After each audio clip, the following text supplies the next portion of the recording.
Dana White's Contender Series is back. Week 1 takes place tomorrow night. Now, you guys can expect these episodes to be uploaded a little bit earlier moving throughout the season. The odds for this episode took a while to get up, and then unfortunately I was caught up a bit, and I wanted to make sure we had the big UFC 319 video up and ready to go for you guys. So hopefully you guys caught that and you enjoyed that. If you didn't, go catch that. That's up here on the channel. And speaking of Dana White, how do I not bring up the fact that he strikes a deal, or he helps strike the deal for the UFC to partner with Paramount and CBS, right? A $7.7 billion deal. That is without a doubt a win for us as fight fans. Now you guys don't have to cough up that big, that $100, what are they even charging for the pay-per-view events? You know, because I wouldn't know what they charge, if you guys catch my drift there. And I'm sure a lot of you guys hardly know what they charge, because there's other avenues to have been watching the fights over the past couple of years, but it still makes it better for us. And in this case, I'm probably going to just have to cough up the $10, $15 to sign up to Paramount. And I do have my antennas ready to go for when the fights and these, what were known as numbered events, these pay-per-view events will now be on the big CBS, or at least I think we're expected to get 7 of those a year. And I'm very, very excited that deal was struck. I think it's great for the sport. I think we're going to see that translate into more growth as far as the fan base goes, and we'll see the casuals start to catch up to us and become diehard fans, and then you'll see more casuals start to spread around your local area. Now, before we jump into the card, I just want to say this real quick as we're kicking off another season, right? I'm a gigantic sports nut, right? And I've said that before in the past. If you don't know this, I mean, I'm a giant football guy. Massive baseball fan. I watch basketball, hockey, all of that, man. I'm a diehard sports fan, and I have been since I was a youngster, man, since I've been a little kid. And one thing that I always gravitated towards as far as following all sports was the up and coming journey of a young prospect, right? When it comes to football, I've been following football players coming from high school, working their way into the college scene. I still, to this day, man, I spend a lot of time doing that. I'm big into seeing where recruiting goes, and I'm a giant FSU fan. And since I was a little kid, man, I've been into that type of stuff. And same goes with baseball. I love watching I love watching baseball players work their way into the draft, and watching high school players work their way into the major leagues, or coming through the minor leagues and all that. I love watching the journey, and this is that for us here in the mixed martial arts world. I would say that this is pretty much that. Now, you could take it a step further back, and you could watch these fighters from when they kick off their pro careers, or you could watch them even from the amateur ranks before they're even near fighting on a Dana White's Contender Series episode, right? When they're 1-0, 2-0. I understand that as well, but I mean, this is the bread and butter, man. This is that nice in between. They're getting an opportunity to change their life, to be signed by the UFC, and I enjoy this series so much. So, as we jump in to these episodes weekly, as long as this season lasts, I really, really enjoy this, and I hope you guys do, and I'm sure a lot of you guys do. And there's just no question. We now know that this is absolutely the future of the sport. The longer this show keeps going on, you're going to have more UFC champions that came through DWCS.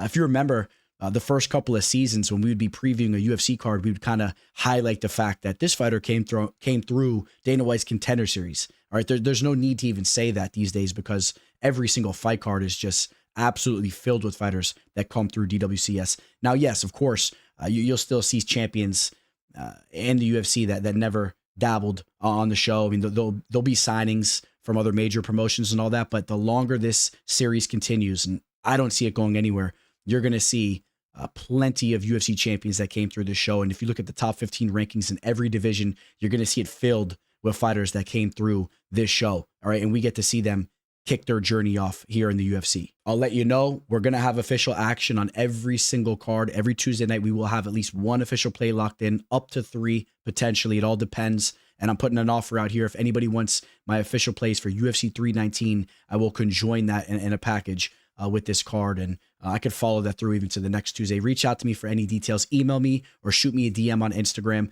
I won't hold you guys up anymore. Let's go jump into the first fight. The teller.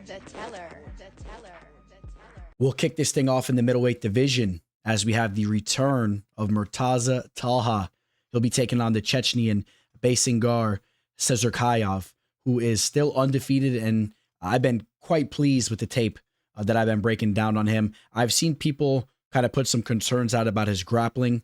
We'll circle to those here in a second, but his striking has been very pleasant to watch. He's diverse with his attack. He has a great kicking game. He throws knees up the middle. I think his boxing skills are very solid. I love the fact that he's traveled the world now. He's training over at Team Killcliff FC, which is a gym that I'm very high on. You check out his Instagram. I mean, he is just shoulder to shoulder with all types of great fighters in the game.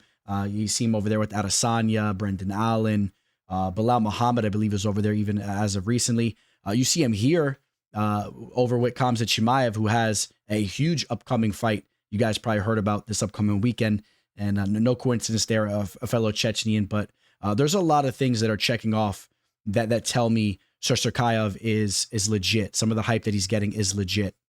Now, Talha is going to test him here, and I think that you could say this is a step up in competition. Talha is a fight finisher. He's very aggressive. He's pretty diverse with his offense. He can grapple. He could strike. He has some power to him, and he has some advantages going into this match. For one, he's a little bit more physically mature as he's 29 years old. He has the experience of fighting on this show already, and I would say that he has a little bit of a size advantage as you see them squaring off here. Talha fought the first time on the show up in the light heavyweight division, right? That's where he's fought the bulk amount of his fights. And as he comes down to 185, I think that this is a more suitable weight class for him. He's had some catchweight bouts and whatnot, and I like the size advantage that he has here, as he's probably going to look to implement a grappling heavy attack. Because as far as the striking goes, I think that Baysangur has the advantage there. Not to say that Talha would be completely out of it. Okay, he could look to land some power strikes, but it's probably not going to play out well for him if this is just a straight kickboxing match. So I do believe that Talha needs to mix things up. Some aspects that I don't like going into this match for Talha is the fact that since that loss that he took, that took place 2 years ago, he's only fought one time, and it was flagged by Tapology for it being a suspect fight, kind of saying it was, for whatever reason you could imagine, right? Like the opponent wasn't even legitimate. It was almost like a setup type of fight.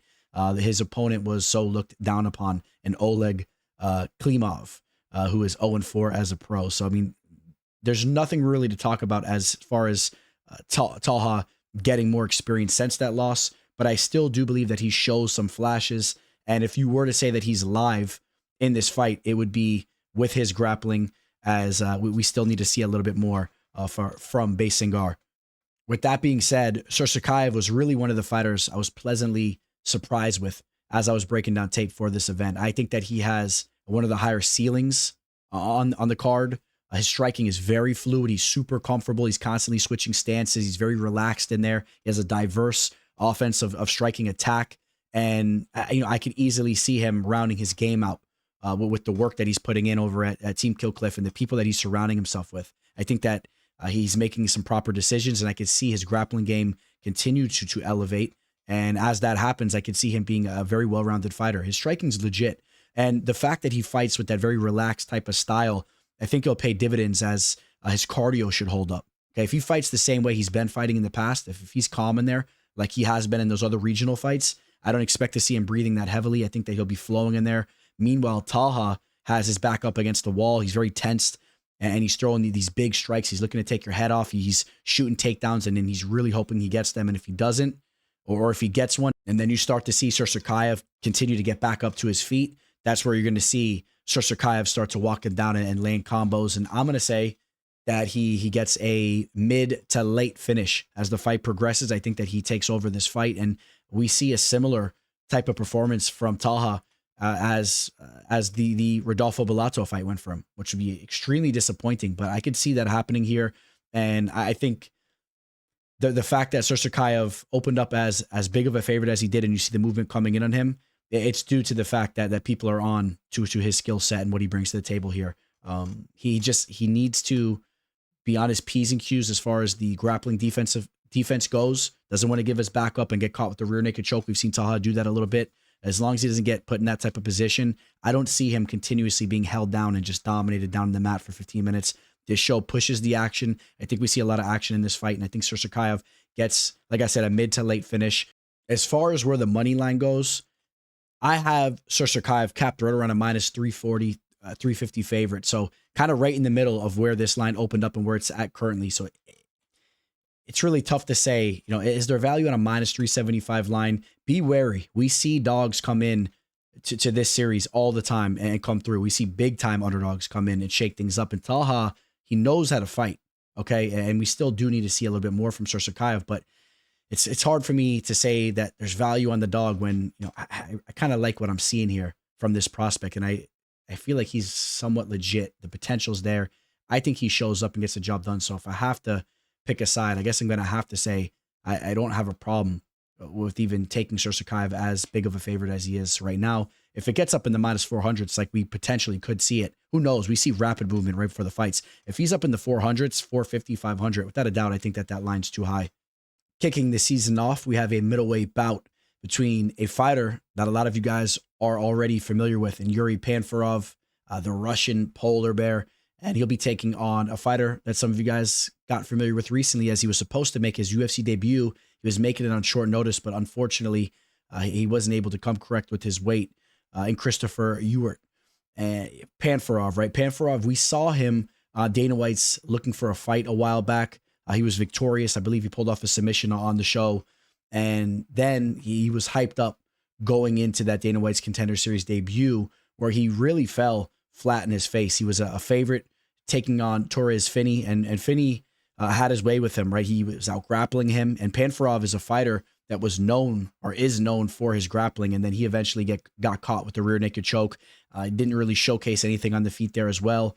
Since that loss, which took place almost 2 years ago now, he's only fought 2 times, right? He's averaging about one fight per year. That doesn't really wow me. I would have liked to have seen him been much more active, and I would have liked to have seen him fighting more steep competition. Okay, because since that loss, the opposition is nothing really to rave about in Rocky Edwards and Bestiov, who, yes, he did finish both of them via strikes, but I would have liked to have seen more activity. I don't put a lot of trust that he developed and is going to look much better than what he did in that last fight on DWCS.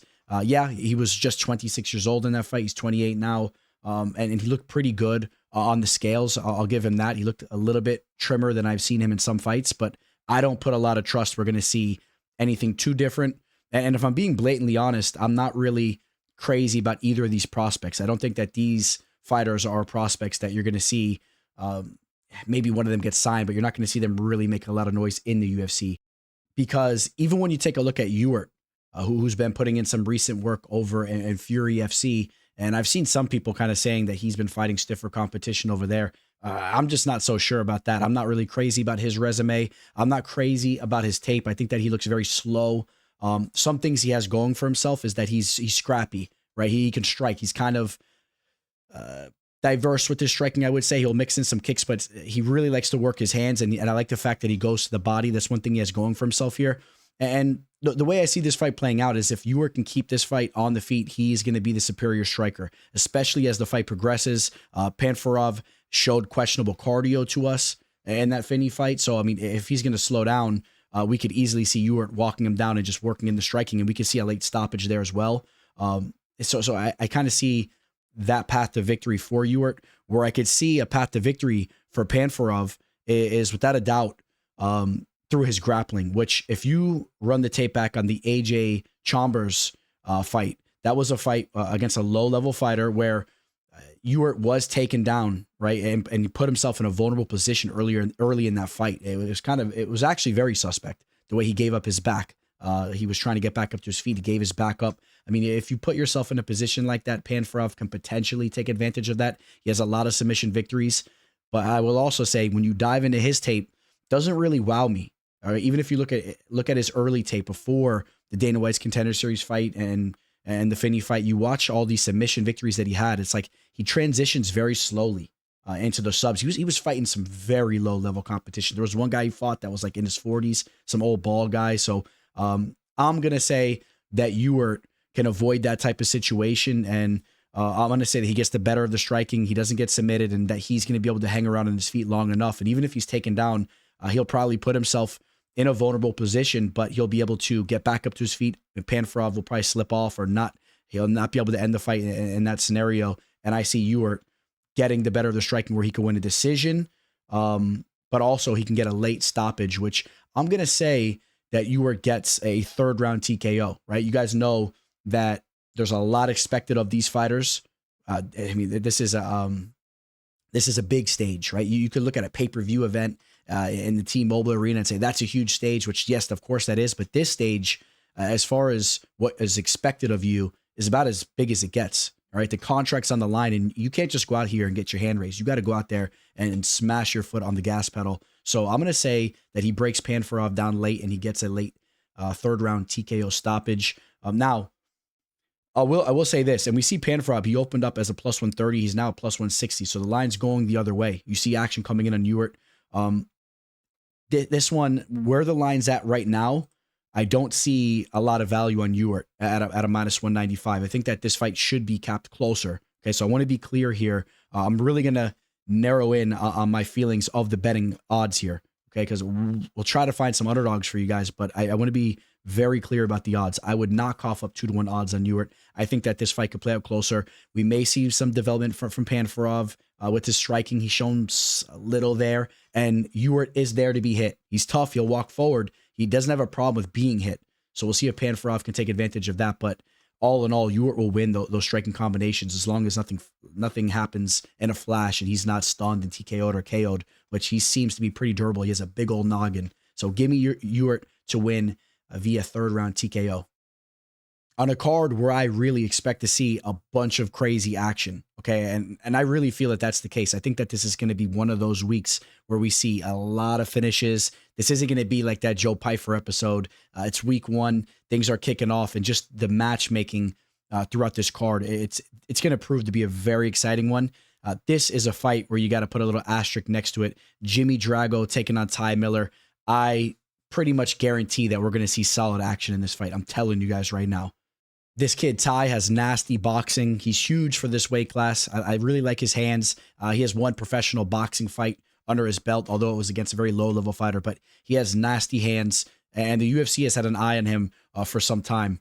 This is a fighter that's fought over in LFA, in CFFC, and go run the tape back on that fight that took place over in the LFA, where he landed that nasty KO, hit Ryan Charlin Boy with the nasty 1-2, hit him with the jab, and then finished him up with the right hand. It was disgusting. He flatlined him. He had them all folded up, and that showcased the skill level that he has in his hands.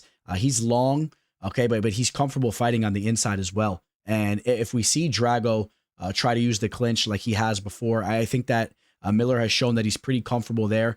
The real caution that I have with Miller, if things don't go well for him, there's the potential hole that I would possibly see is that if this fight ends up being just a drag-out war, maybe he starts to show holes in his game with his wrestling, where we have seen him taken down a little bit. But I think that he shows to have a pretty good get-up game. Drago's an animal. This dude's a beast, man. He's ready to go to war. And if you don't know about his backstory, I'm sure you're going to hear all about it on the episode. He comes from he has kind of like a wild background, right? He's I don't want to talk too much about it. I don't know all the details, but he was a drug addict. I believe he almost OD'd or died a couple times. I don't know. I don't want to elaborate too much on it, but I saw a couple interviews with him, and he was talking about how he was really at rock bottom, and he had a lot of issues, if you will, going on. And I think that fighting really grounds him and helps him. But he brings in that fighting spirit to the cage. So if he's going to have success in this fight, I think he really needs to make things ugly. I haven't been too impressed with any of his wrestling abilities. Okay, he's more of just like a scrappy type of fighter, but when he gets you down to the mat, I mean, he can look to land nasty ground and pound on you.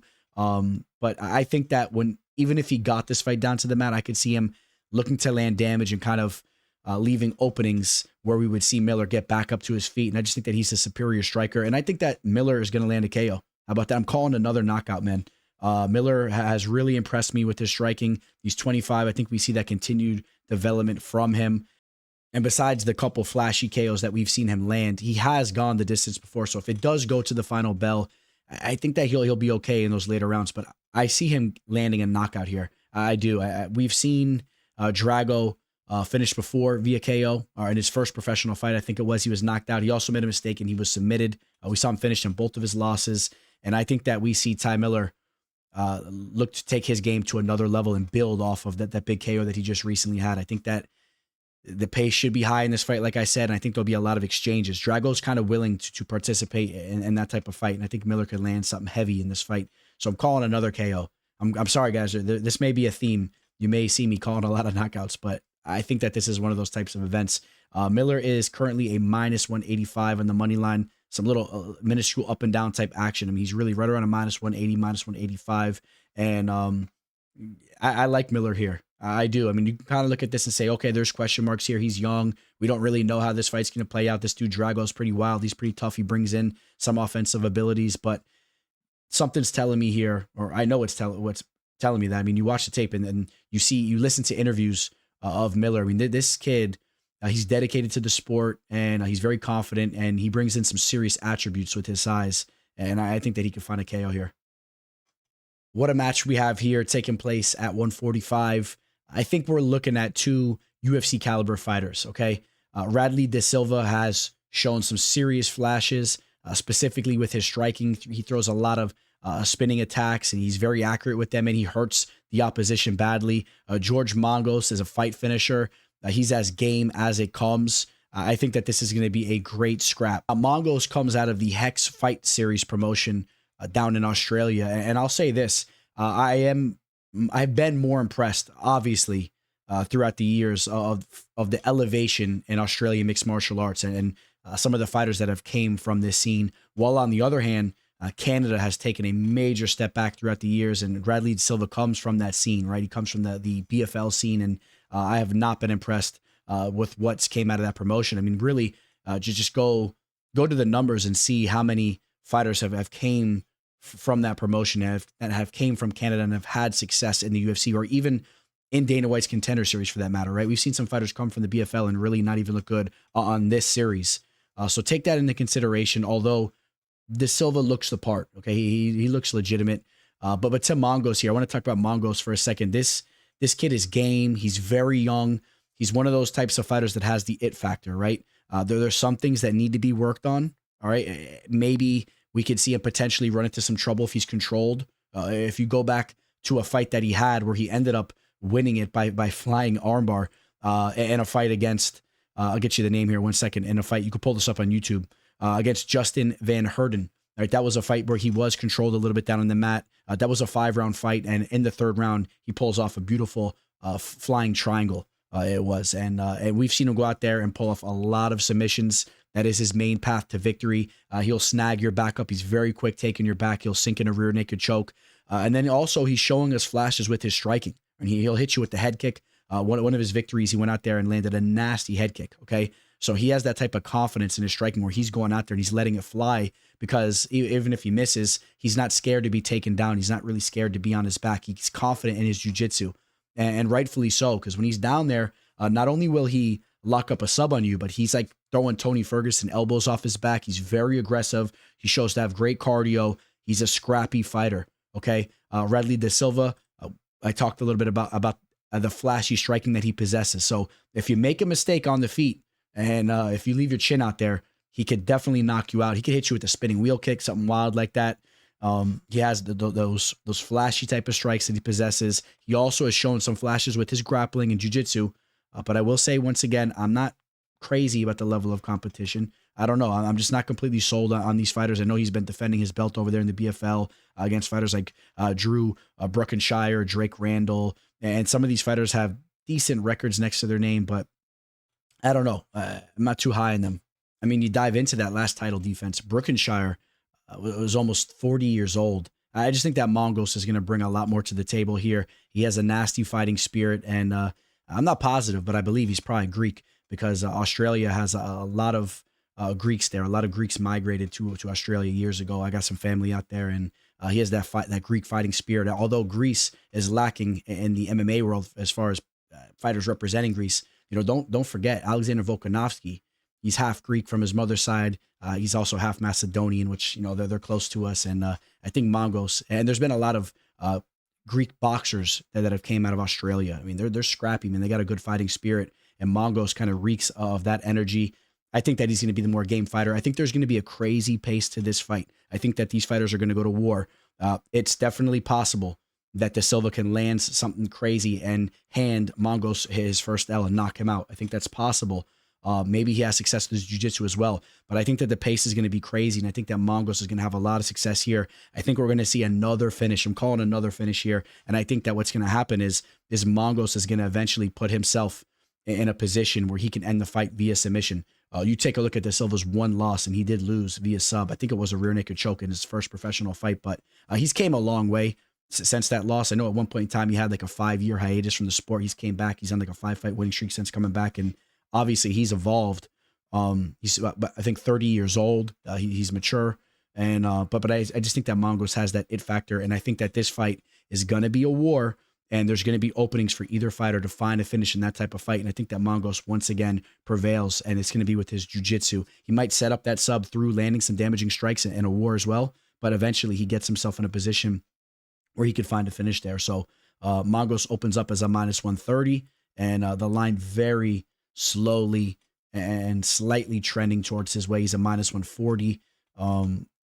This is another fight. I was hoping to see this fight at pick'em odds. And maybe the reason why people are going Mongols' way is they're watching his highlight reel. They're seeing the energy that he brings, but they see that O next to his name, he's undefeated, and maybe because they see that one loss from De Silva. But understand that De Silva's legitimate, and I was hoping to see this line right around pick'em odds, where I think that there would be much better value on Mongols as a -140.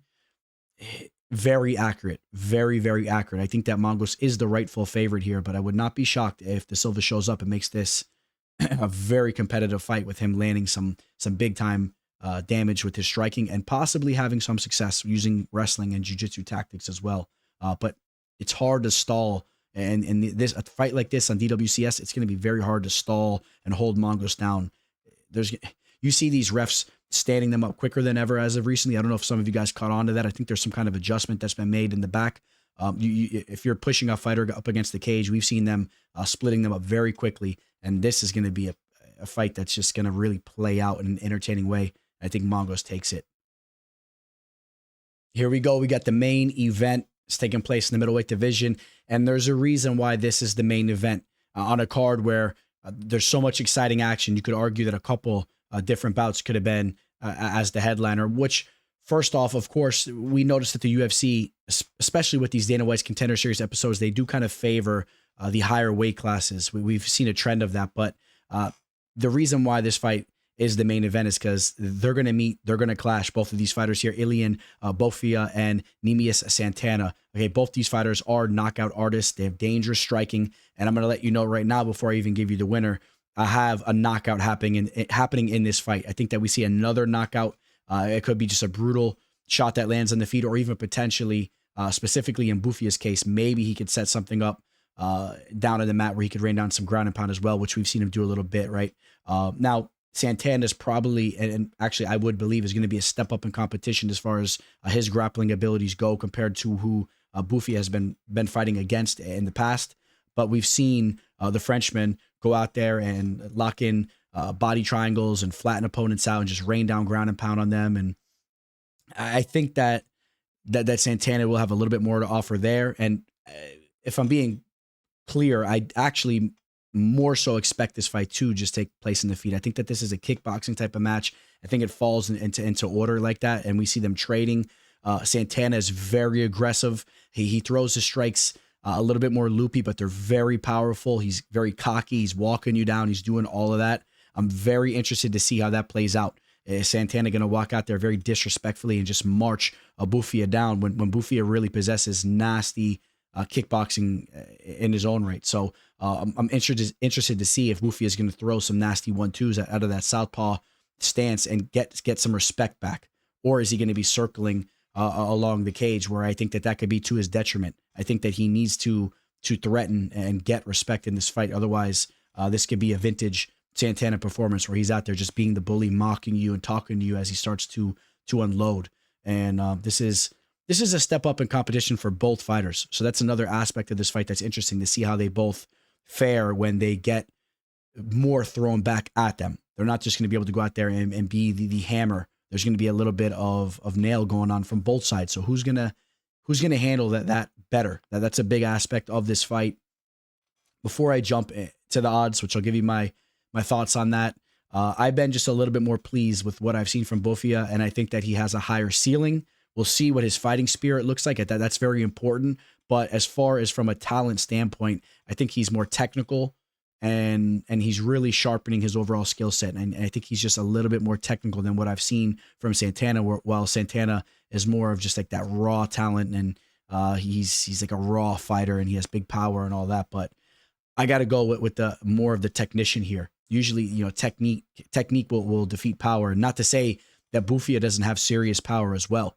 Right? There was one fight. In fact, the only time I really seen Bouafia go through a little bit of adversity, he was tagged a little bit, he was wobbled, and he instantly composed himself and landed a nasty counter strike. And I think it was just almost like a little jab as he was coming in, and he rocked his opponent and sat him down with like a jab.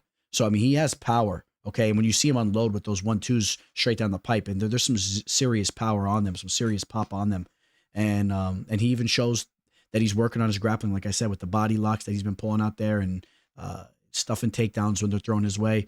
I'm gonna go with the more technical fighter and Bouafia here to win this fight. And as we take a look at the odds, he opened up as a -215. He was a 230. He's back to a -215. He's a pretty big favorite here in this main event spot.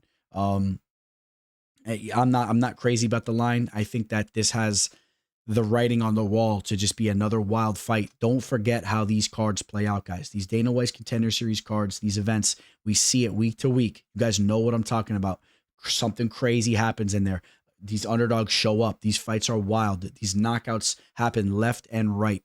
So just don't think that it's going to be smooth sailing, just targeting every favorite. Okay, I'm breaking down these fights. I'm analyzing. I'm trying to, give you my mindset and where the line is. And I think that the value is on the dog here. I do. I think that I would not feel comfortable backing Bouafia in the -200s. I would need to get him down as a -160.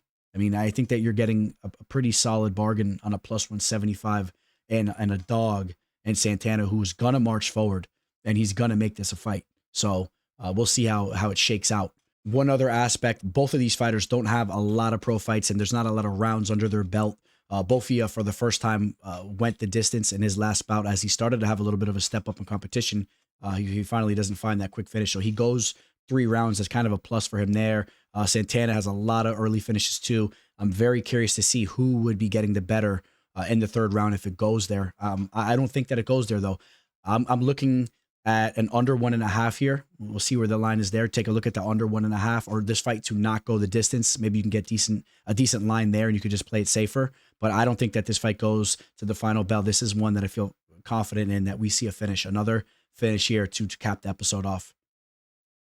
All right, guys, that's going to wrap this one up. Just note, this is the last time I'll be saying that. I'll have a whole new system here rocking and rolling by the time you see me here on the screen, which that doesn't mean I'm going to unravel everything right away, but I've noticed that I've been a little bogged down. I've been having some issues here with my system. There's a lot of other stuff that I'm going to be doing to sharpen things up as well, but instantaneously, I should be very smooth and looking crystal clear and much better than I have been looking. So thank you guys so much for just bearing with me through these little technical difficulties, and I hope you guys are still getting good insight from my videos. If you like this, please smash the like button. If you are new here to the channel, please subscribe. It means a lot to me, guys.